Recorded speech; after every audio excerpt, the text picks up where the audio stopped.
First of all, let's go to the Ric Flair thing. That's the most interesting, most current thing. What happened with Ric Flair and his daughter? Did Rick get into it with his daughter? Was it his daughter's boyfriend? What happened down in Chapel Hill? You could read on certain shady websites about Ric Flair getting into it with his daughter that didn't get the story right. I'm not naming any names, GreensboroSports.com. Okay. But basically what happened was Ric Flair and his daughter and her boyfriend were at a bar in Chapel Hill Thursday night watching the Vanderbilt University of South Carolina game, and if you know Ric Flair now, you know that he's big friends with Steve Spurrier, the Gamecocks coach, and a big South Carolina fan, and so he was there, and there was kind of an altercation, a dust up with a couple of fans who got a little aggressive with him, and at that point that's where the injuries, that's where the picture that you may have seen from a day later with the big. So it didn't come from his daughter's boyfriend? No, it didn't come from his daughter. It didn't come from his daughter's I thought boyfriend. the story I heard, it made it sound like Ric Flair got into it at the apartment complex with his daughter's boyfriend. He kicked Ric Flair, and then the daughter jumped in and started beating on Rick, but it was back at a bar, and fans who jumped into it with Ric Flair then. Well, that's kind of why I use the term sketchy website. Right. No, now there's more information about it. We'll put it like that. We'll clear the air. Good job on that. Trying to clear the air, and basically it kind of happened at two places because there was an altercation at this bar, and Flair got punched in the eye, obviously, and got some things, and then went back to the apartment where his daughter lives. And so when he's back to the apartment, there's blood because he's bleeding some. Police get involved because they get a call that something's going on, and they come in, and how can I put this? There's some drinking going on, and it just doesn't go well with the police, and that's why. But there's nothing that Ashley didn't. So there was any need for Ric Flair to press any charges against his daughter's boyfriend? He didn't need it all for that. There wasn't anything to that. So, but the police didn't feel like they were getting the cooperation that they wanted. They saw blood. They felt like they'd been lied to a little bit, and by the Flair family, and Ashley got upset, and Flair was there, and Ashley got arrested for what she got arrested for, I believe, some sort of obstruction charge. So she flared up. She flared up, and some sort of obstruction charge, and she got arrested, and that was, just a bad night, I guess, is what you would say. And I don't think that Ric Flair understands that there's sites like this, and there's sites all over the place, and the way the internet is, and if you're a celebrity, Ric Flair's certainly a celebrity around here, and he shows up the next night out on the town with a big black eye, word's going to spread, and if there's an arrest, word's going to spread there too, and it's going to become a real news story. TMZ jumps on all these, right? TMZ jumps on all these. I mean, WTVD.com jumped on it, and as I said, sketchy sites like, right. So I mean, it was one of those things, and it's certainly, Flair's about to make a lot of public appearances through the Gillespie agency, and really trying to work that. So it's not exactly kind of publicity, I'd say, that Ric Flair needs or would want, and I don't know that people are really looking to see Ric Flair with a big black eye come to, for a public appearance at the Salvation Army Boys and Girls Club, right? Yeah, something like that. Salvation Army Boys and Girls Club. It costs big money to get him, even at the independent show.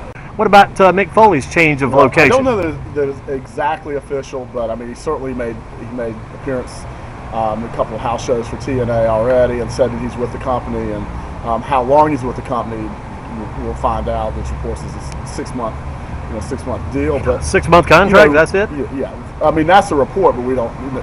Nothing's confirmed right now how long it is. But Mick Foley is Mick Foley a Maverick, but I mean he's been with WWE for many years, and his last contract 3 years ago, he was that close to going to TNA, and Vince McMahon gave him an offer that gave him the Mick Foley contract, a special contract to keep him. Right. And then sometimes when you get a lot of concessions out of Vince McMahon, then you don't get treated so well because there's that resentment that you've got. He didn't like that announcing job of Vince McMahon talking in his ear, did he? He didn't like that stuff. Didn't. It's sort of like when you're interviewing me and you start giving me a hard time. It's tough to do, but if you're trying to talk and it's like when you're doing play-by-play for the Bats, there's somebody in here screaming at you while you were doing that play-by-play, while you were covering the Grimsley Dudley game, and they're harassing you and really giving you a tough time. Some people relate to that. Some people thrive off of that kind of thing. Dick Vitale, for example, I guess. Mick Foley is not the type. I mean, he didn't enjoy it, and he's certainly financially well off, so he wants to do things that he enjoys. And you've got to add in too that Spike TV is in on this deal, and this opens up. He's really interested in working in Hollywood and working in sitcoms or working whatever he can as an actor. I mean, he's a multifaceted guy. He wants to write more. He wants to, he wants to be an actor. He wants to do some wrestling. Needs some open spaces in his schedule so he can do stuff. Right. But I mean, if he was excited about being an announcer. If that hadn't, if he'd enjoyed it more, I think he'd still be in WWE. What about Gail Kim? Is Gail Kim going to stay in TNA or go to WWE? Any more thoughts on her? Gail Kim. She seems to be a major player, She was a major player in TNA. She felt like, she got lowballed on her contract renewal, and at the same time, the WWE was interested in her, but she'd like to stay in TNA. She felt like she accomplished a lot in TNA. She's an important cog in their wheel. I mean, in their, in their women's division that she can really, she really was the glue that held a lot of the matches together. It was the glue that kind of held the division together as a personality. And so it looked like she was going to WWE because they just offered her so much more money.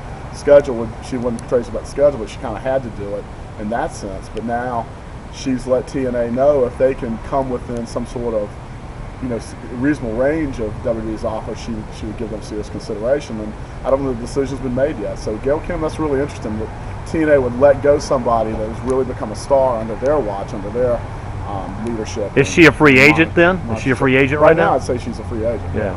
What about the pay-per-view back on Sunday night, the Unforgiven pay-per-view? What are your thoughts on that? I mean, if you're a ProWrestlingTorch.com subscriber and you heard the audio roundtable we did right after the show, Wade Keller and Pat McNeil and myself, I didn't like it, and I thought the scramble match, 3 of them was too many, and it was too convoluted, and it just didn't really add to a lot of drama. Didn't really add a lot of drama to the show. The crowd was really dead for the show, and they had a harder time than usual selling tickets for the pay-per-view. And from what I understand, early indications, different indicators say that the pay-per-view didn't do so well. Maybe some scrambled brains in the back that came up with these ideas? Well, you saw the pay-per-view, Andy. What did you think? I didn't think that much of it. I thought it was a little bit too kind of clustered, if you don't mind using that phrase, kind of a clustered approach. Yeah, there's kind of too much going on, and it wasn't all that logical. What's going to happen with Shawn Michaels now as we kind of jump ahead? I really don't know what. He may need some time off to heal partial tear in his arm and his muscles and that kind of thing. So he may need a little bit of time. They set up Chris Jericho. Kind of had earned a chance to be the heel champion. What do you think about Chris holding that belt? Chris Jericho's the champ. I think he did earn it. I think he's really gone somewhere. It's the best feud, and it's the best feud in wrestling. What about this direction this young guns thing is taking right now? These young guys, second generation wrestlers. I think that they're doing a pretty good job with that. I don't think CM Punk is in any trouble because he lost the belt. They set him up where he can really chase Chris Jericho and still be in a major championship picture. The young guns, Cody Rhodes and Ted DiBiase and Manu, off of Samoan son, by having Randy Orton, pushing them and adding some drama to it, it gives Randy Orton something to do it keeps him in the picture while he's rehabbing his shoulder injury, and it also kind of elevates those guys. When he comes back, do you think those guys will all be doing some kind of package together? I suspect so. I don't know exactly where it's going, but it sure looks that way. They have the legacy. They're all sons of. Somebody said they were trying to turn Randy Orton maybe more toward a baby face type character. I don't think so. No? I don't think he likes that. He's got that real snotty kind of thing going on. So, certain points in his career, he'll definitely be a baby face. Maybe the old tweener, kind of like a Stone Cold type, maybe a little bit. I don't see that right now. Not even that. I think it's going to be a heel group to kind of give those 3 guys some experience, and then under the umbrella of an established star, and give Randy Orton a new dimension, as you said, to his character. New dimension. That's got to be something to do with wrestling. Speaking about that, Bruce, we better close it out. You've got to get to the PTA meeting. We've got to get to our next stop. Thanks for being on board. GreatestWorldSports.com.